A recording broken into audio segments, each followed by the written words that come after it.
네, 오늘 우리가 함께 읽은 이사야 40장 말씀입니다. 이 이사야 40장 말씀은 성경 전체를 보더라도 정말 가장 아름답고 또 가장 강력한 하나님께서 우리에게 주시는 위로의 말씀, 위로의 메시지로 손이 꼽힙니다. 오늘 이 본문을 우리가 함께 정확하게 이해하기 위해서는 먼저 이 위로가 선포된 왜 이렇게 하나님이 위로를 하셨는가, 그렇죠? 그 배경을 알아야 됩니다. 그 역사적 배경을 우리가 깊이 있게 살펴보아야 합니다. 이스라엘 백성들이 남유다가 이제 마지막으로 멸망을 하죠, 그렇죠? 그래서 어디로 끌려갔습니까? 바벨론에게 멸망을 해서 이 바벨론이라는 큰 제국의 포로가 됩니다. 그래서 모든 사회적 지위와 또 성전도 파괴가 됐고요. 또 심지어 하나님과의 그 언약마저 끊어진 것 같은 그러한 절망의 광야 한복판에 이스라엘 백성들이 있었습니다. 이것은 단순히 어떠한 그냥 유배를 당한 것, 지정학적인 유배가 아니라 영혼의 가장 깊은 곳에서 경험하는 신학적인 그런 위기였습니다. 성전이 무너졌고요. 왕권이 사라졌습니다.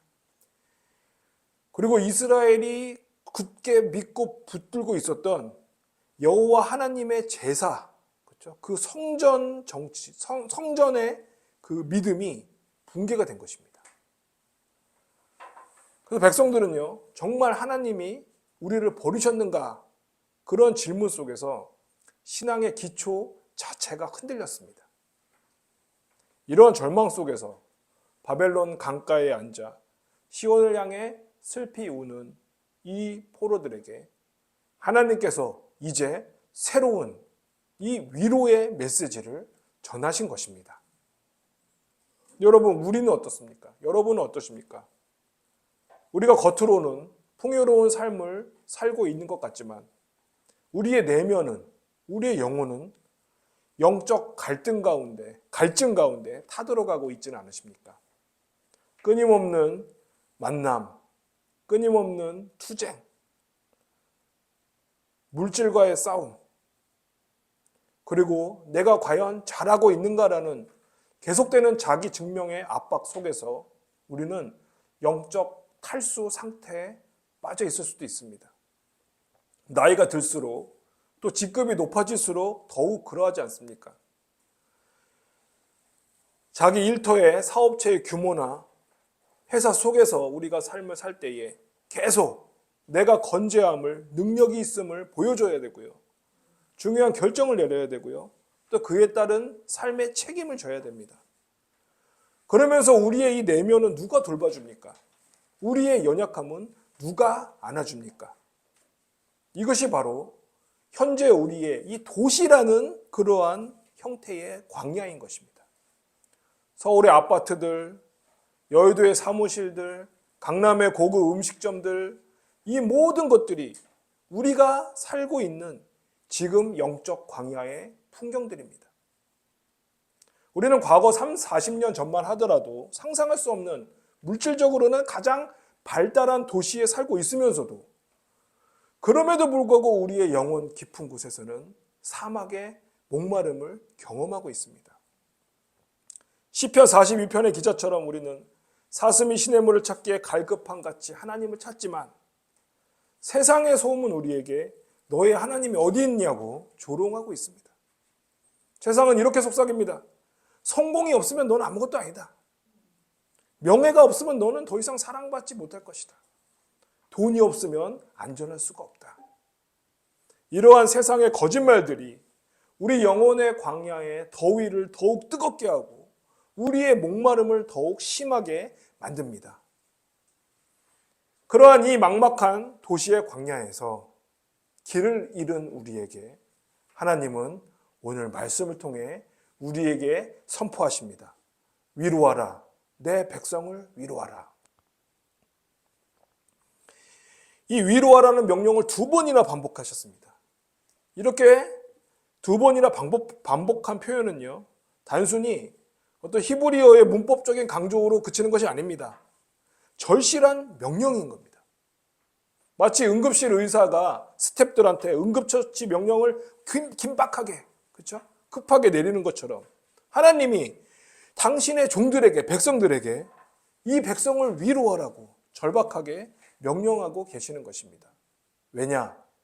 우리의 존재가 이 주님의 위로가 없이는 삶을 살아낼 수가 없기 때문입니다.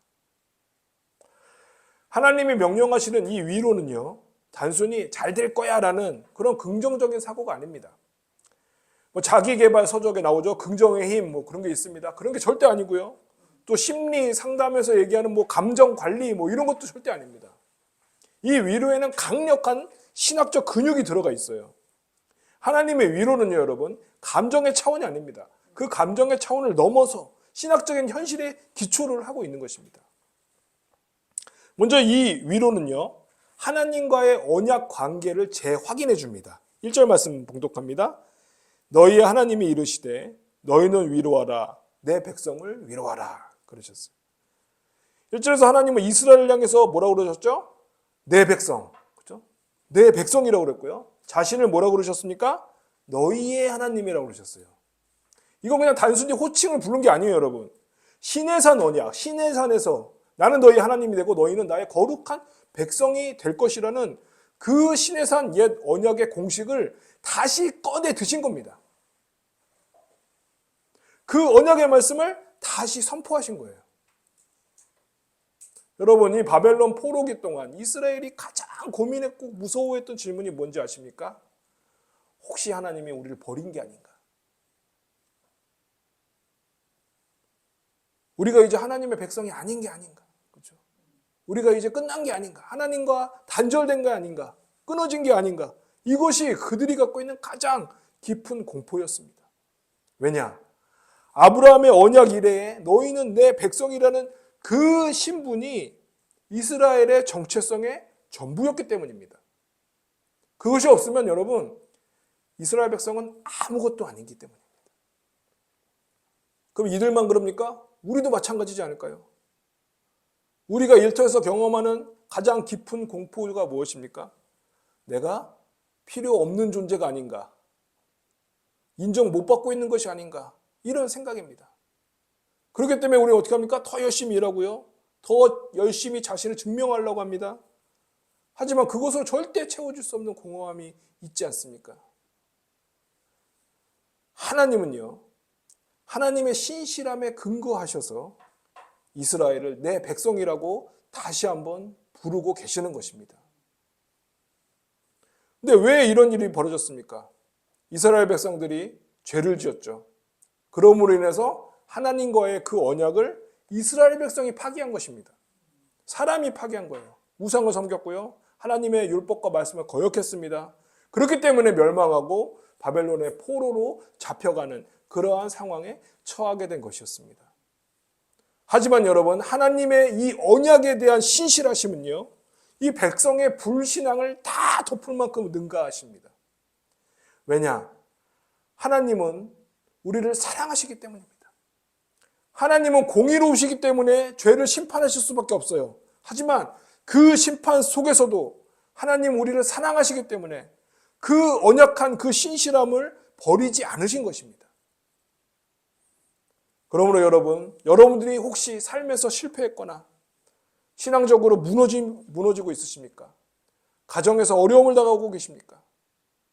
하지만 하나님은 결코 너는 그렇기 때문에 이제 나의 자녀가 아니다 라고 말씀하지 않으십니다. 왜냐? 하나님의 신실하심은 우리의 실패보다 훨씬 크기 때문입니다. 우리 신앙의 연약함도 우리 삶의 실수도 하나님의 언약적인 이 신실하심 앞에서는 작아집니다. 이것이 얼마나 큰 은혜이요 감사함이 아닐 수가 없습니다. 비록 우리가 하나님과의 언약을 깨뜨렸지라도 하나님은 하나님께서 정한 이 언약의 말씀을 절대로 포기하지 않으십니다. 하나님은 공의의 심판 가운데서도요, 회복의 길을 열어두시고 연약한 백성들이 돌아오도록 이끌고 계신 것입니다. 그리고 계속해서 2절 말씀을 보시면요, 이 하나님의 위로는요, 법적인 사명까지 선포하고 계시는데요. 2절 말씀 제가 받들어 보도록합니다. 너희는 예루살렘의 마음에 닿도록 말하며 그것에게 외치라. 그 노역의 때가 끝났고 그 죄악이 사함을 받았느니라. 그의 모든 죄로 말미암아 여호와의 손에서 벌을 배나 받았느니라 할지니라 하시니라. 그의 죄악이 어떻게 됐다? 사함을 받았다고 했고요. 또 여호와의 손에서 벌을 배나 받았다고 그러셨어요. 여러분, 이 말씀은 법적인 용어입니다. 사함을 받았다. 이건 뭐죠? 무죄. 법적으로 무죄를 선고받은 걸 의미해요. 그리고 벌을 배나 받았다라는 표현은요, 심판이 충분히 이루어졌다는 것을 뜻하고 있습니다. 그럼 우리는 이것을 어떻게 이해해야 될까요? 이것이 우리가 지은 죄보다 벌을 더 많이 받았다, 그런 뜻일까요? 아닙니다. 특히 이것이 의미하는 바를 신학적으로 보면은요, 종교개혁 신학자들, 특히 칼빈이 강조했던 대리 만족설이라고 있습니다. 뭐냐? 예수 그리스도가 십자가 위에서 우리의 죄와 모든 심판을 대신 감당하셨다는 거예요. 그러니까 배나 받았다라는 이 표현은요, 하나님의 자비가 우리의 죄를보다 훨씬 크게, 그 죄를 넘어서 압도해서 다 치르셨기 때문에 우리에게는 뭐다? 완전한 사면이 이루어졌다는 것을, 내려졌다는 것을 선포하고 계시는 것입니다.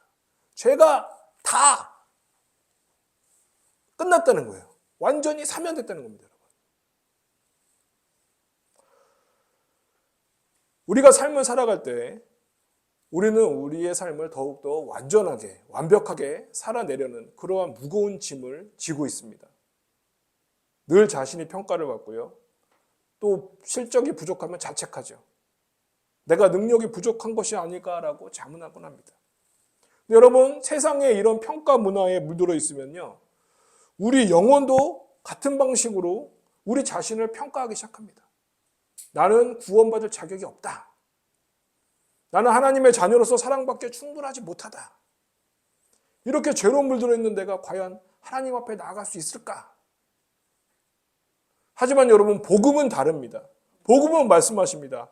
여러분의 노역은 다 어떻게 됐다? 끝났다고 그러십니다. 끝났다. 왜냐?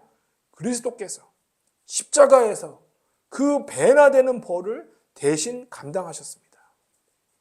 그래서 여러분, 이제 법적으로, 신학적으로 우리는 완전히 사면이 된 것입니다.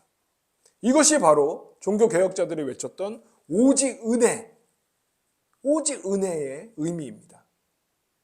우리가 스스로를 구원할 수 없다는 그 깨달음 속에서 나오는 정말 오직 그리스도의 은혜만을 붙드는 신앙인 것입니다. 그리고 이 위로는 영원한 말씀 위에 서 있습니다. 6절에서 8절까지의 말씀입니다. 말하는 자의 소리여 이르되 외치라. 대답하되 내가 무엇이라 외치리까 하니 이르되 모든 육체는 풀이요 그의 모든 아름다움은 들의 꽃과 같으니 풀은 마르고 꽃이 시들면 여호와의 기운이 그 위에 붑니다. 이 백성은 실로 풀이로다. 풀은 마르고 꽃은 시드나 우리 하나님의 말씀은 영원히 서리라. 여러분, 이것은 우리 인생의 유한성에 대한 가장 뼈저리는 그러한 서술입니다. 여러분, 우리의 삶 가운데 젊음도 건강도 우리가 그토록 공들여 쌓은 경력, 이 모든 것들은요, 언젠가는 마르고 시드는 꽃과 같다는 사실은 우리는 막연하게 어렴풋이나마 느끼고 있습니다. 우리는 또한 장례식장에서 조문할 때나 아니면 뉴스로 접하는 유명인의 부고를 들으면서 더욱 명확히 깨닫습니다. 그토록 중요해 보이던 직급도, 명예도, 성공도 결국에는 내 인생에서 가장 소중한 것이 무엇인가라는 그 근본적인 질문 앞에서는 빛이 바랍니다. 그러면 이러한 현실 속에서 우리는 무엇을 바라보고 무엇을 붙들어야 하겠습니까? 8절 말씀입니다. 풀은 마르고 꽃은 시드나 우리 하나님의 말씀은 영원히 서리라. 우리가 붙들어야 할 것이 무엇입니까? 8절 말씀이 우리에게 명확하게 말씀하고 있지 않으십니까? 사랑하는 여러분, 세상이 평판이라는 모래 위에 집을 짓지 마십시오. 영원한 말씀의 반석 위에 여러분의 인생의 닻을 내리시기 바랍니다. 이것은 도피가 아닙니다. 현실을 외면한 것이 아닙니다. 이것은 오히려 가장 현실적인 신앙입니다. 왜냐? 영원한 것 위에 서야만 우리는 하나님 나라를 향해서 올바르게 걸어갈 수가 있기 때문입니다. 마치 별들을 보면서 위치를 파악하는 항해자처럼 우리도 이 영원한 말씀을 바라봄으로써 현재의 광야에서 하나님 나라를 향하여 올바른 방향을 찾을 수가 있습니다. 더 이상 세상이 요구하는 가치 가운데, 그 혼란 가운데 헤매지 마시고 영원한 하나님의 말씀을 붙드는 우리 모두가 되시기를 간절히 소망합니다. 하나님은 이제 위로를 선포하신 후에요, 이제 우리에게 길을 예비하라고 명령을 하십니다. 3절 말씀입니다. 외치는 자의 소리여, 이르되 너희는 광야에서 여호와의 길을 예비하라. 사막에서 우리 하나님의 대로를 평탄하게 하라. 여호와의 길을 예비하는 건 여러분, 단순한 길 닦는 작업이 아닙니다. 이것은 하늘의 천상 회의에서 내려지는 엄명과 같습니다. 여러분, 욥기 1장 말씀 아시죠? 욥기 1장 말씀에서 묘사하는 것처럼요, 이 고대 이스라엘 사람들은요, 하나님의 왕좌 주변에 천상의 회의가 있다고 믿었습니다. 그 하나님이 결정하신 일을 행할 천사들이 모여있는 그 회의에서 나오는 명령 같은 거죠. 광야의 길을 예비하라고 그랬어요. 그럼 광야의 길을 예비하는 게 뭡니까? 길을 내는 게 무엇입니까? 그건 여러분, 회개를 의미합니다. 회개. 이 3절에 광야에서 여호와의 길을 예비하라, 이 외침은 여러분, 옛날에 왕이 행차할 때에 전령을 보내서 길을 열게 했던, 닦게 했던 그 관습에서 온 것인데요. 근데 이게 단순히 물리적인 그런 길 닦기가 아니라 영적으로 준비하는 그러한 상징입니다. 즉, 우리 마음의 지형을 바꿔야 되는 거예요. 그걸 4절 말씀이 구체적으로 설명을 하는데요. 제가 읽겠습니다. 4절입니다. 골짜기마다 도두어지며 산마다 언덕마다 낮아지며 고르지 아니한 곳이 평탄하게 되며 험한 곳이 평지가 될 것이요. 여러분, 우리 중에 많은 사람들이요, 깊은 골짜기에 살고 있습니다. 이게 무슨 말일까요? 이것은 여러분, 우리 자신이 갖고 있는 이 자존감의 결핍 상태입니다. 어린 시절의 상처라든가 부모님으로부터 받지 못한 인정, 또는 사회적인 비교 속에서 자기 자신을 낮게 평가하는 그런 마음입니다. 특히 현대인들은 요즘에 자신의 성공 기준을 매우 높게 잡습니다. 그래서 그 기준에 다다르지 못하면 스스로를 무가치하다고 판단합니다. 요즘 젊은이들은요, 뭐 1억도 아니고 10억도 아니고 100억을 벌어야 된다, 그래야지 성공한다, 막 이렇게 엄청나게 높은 그런 성공 기준을 갖고 있어요. 근데 여러분, 이러한 깊은 골짜기 속에 우리의 심연 가운데 우리가 들어앉아 있으면요, 우리는 하나님의 음성을 들을 수가 없습니다. 왜냐?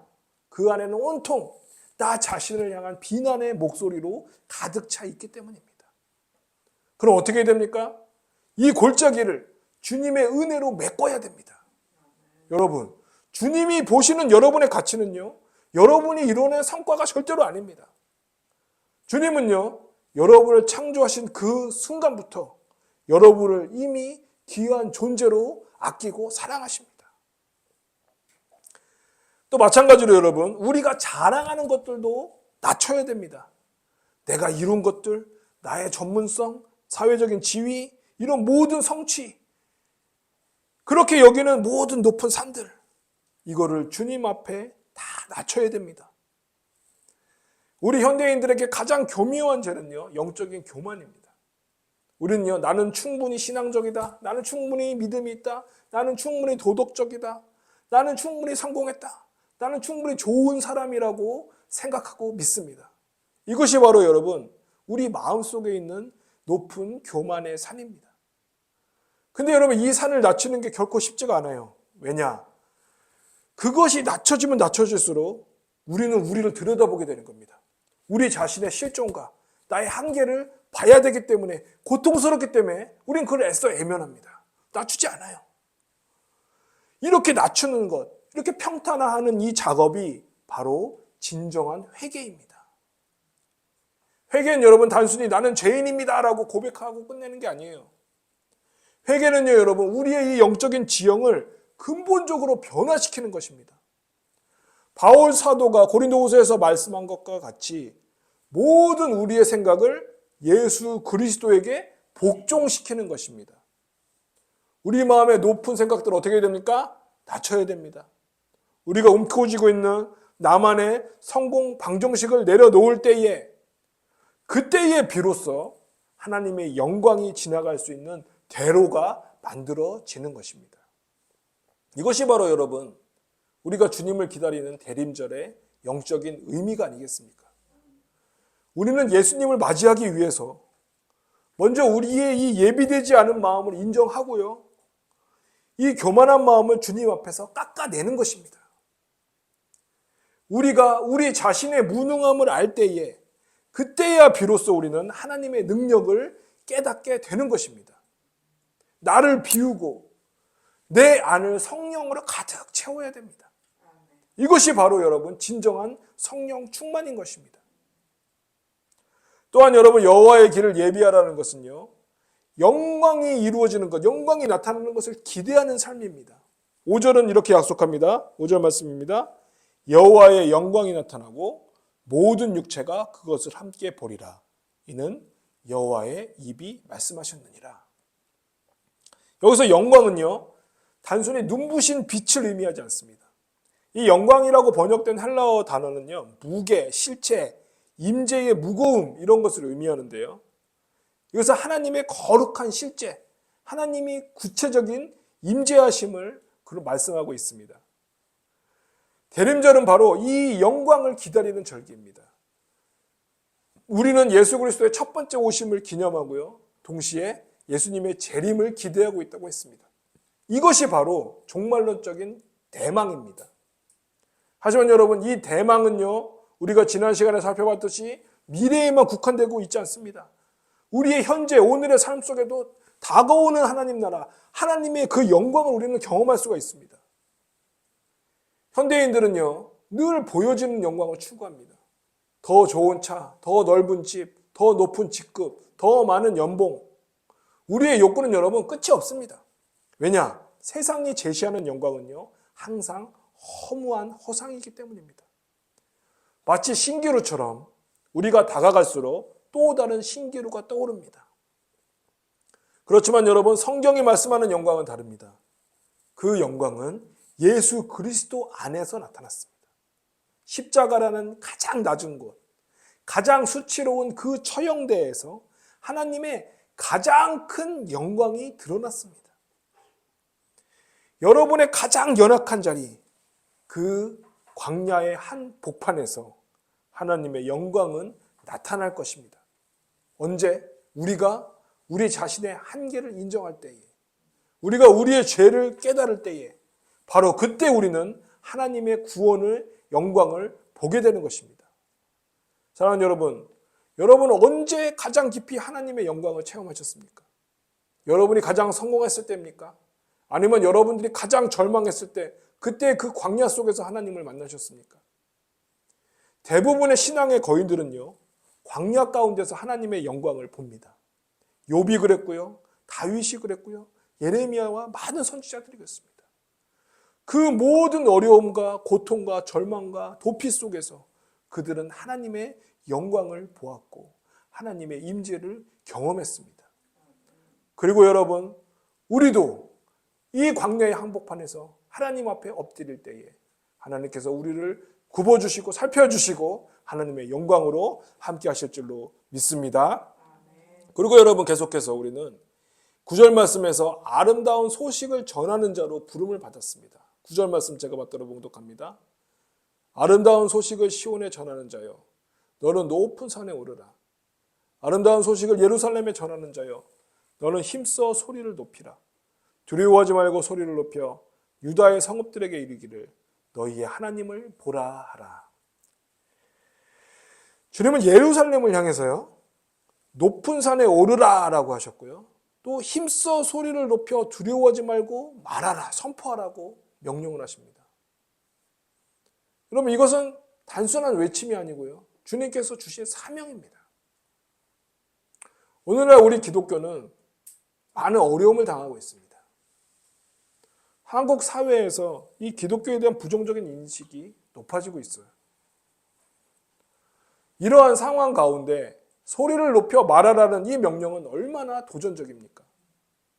우리는 위축됩니다. 침묵하고 싶어요. 하지만 본문은요, 두려워하지 말라, 말하라고 명령을 합니다.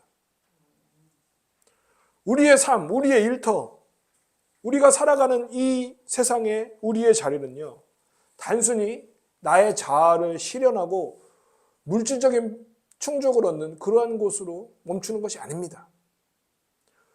우리의 삶의 자리, 우리가 살아가는 그 삶의 현장은요, 바로 여러분이 하나님의 구원을 선포해야 할 구원의 현장인 것입니다.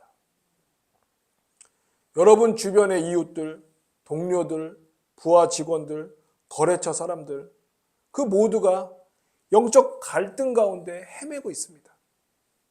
그들은 물질적으로는 풍요로워 보일 수도 있고요.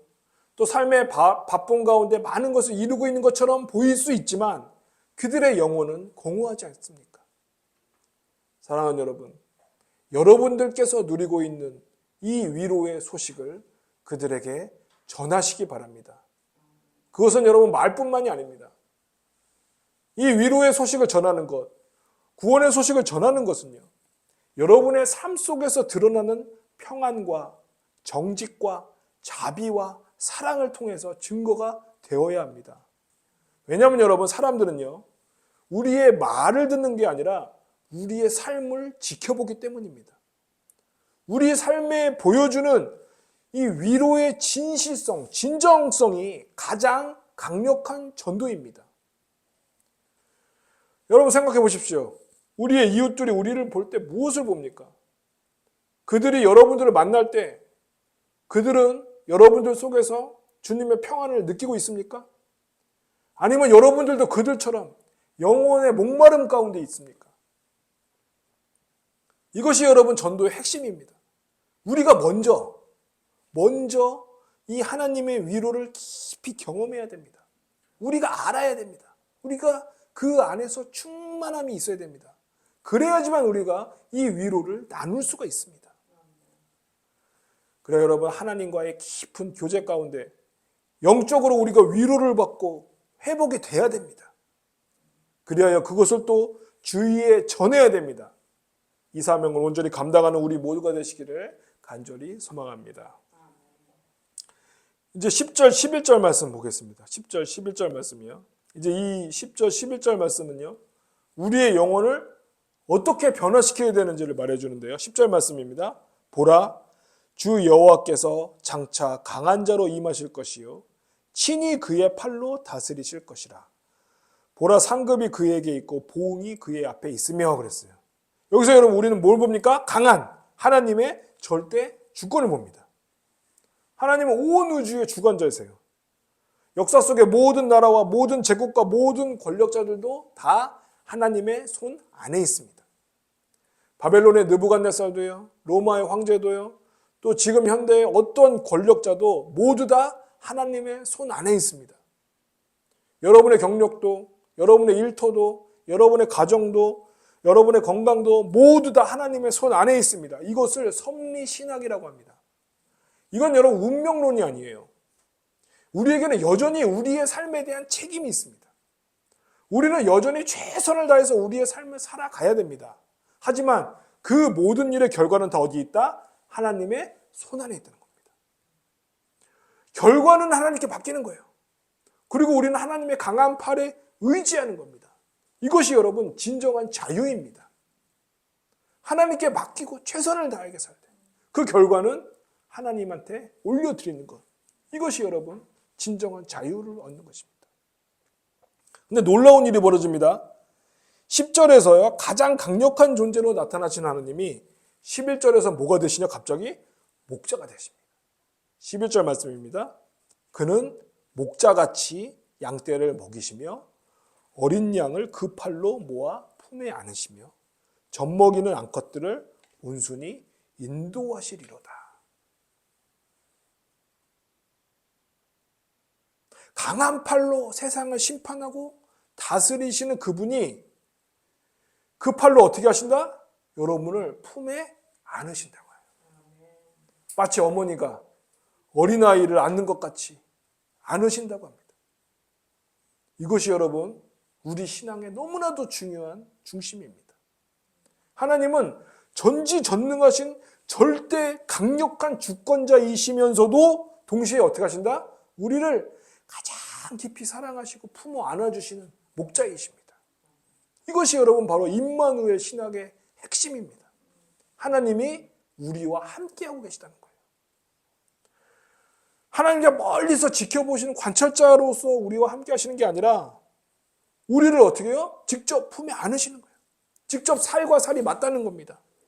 이 살로 부딪히는 그 가까움인 거예요, 여러분. 우리가 어려움을 당할 때, 우리가 절망하고 있을 때 주님이 먼 하늘에서 뭐 화이팅 해라 라고 응원해 주시는 분이 아니에요. 우리에게 직접 오셔서 다가오셔서 우리를 품어주시고 안아주시는 분이십니다. 이것이 여러분 얼마나 기쁜 소식입니까? 11절 하반절에는요. 젖먹이는 암컷들을 온순히 인도하시리로다 그러셨어요. 이 말씀을 자세히 봐야 되는데 여러분 목자가 양떼를 인도할 때요. 그 속에는 어린 양도 있고 어미 양도 있어요. 그렇죠? 어미 양은요. 이 젖먹일 어린 양들과 함께 있으므로 빠르게 갈 수가 있습니까? 아니에요. 천천히 느리게 갈 수밖에 없어요. 그렇기 때문에 목자는요. 그들을 온순히 친절하게 인도를 해야 됩니다. 그들의 보폭에 맞춰서 천천히 이동을 해야 되죠. 이것이 바로 우리 주님의 리더십입니다. 세상의 리더십은 냉정합니다.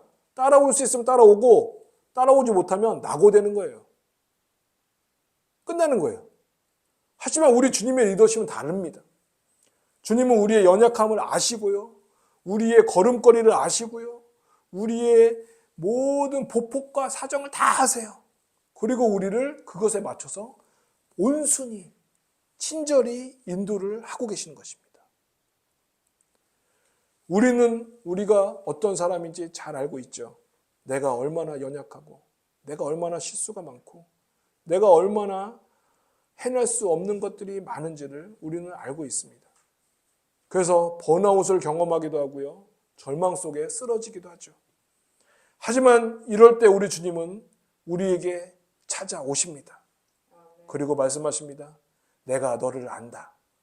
너의 연약함을 내가 알고 있다. 그래도 너는 나의 양이다.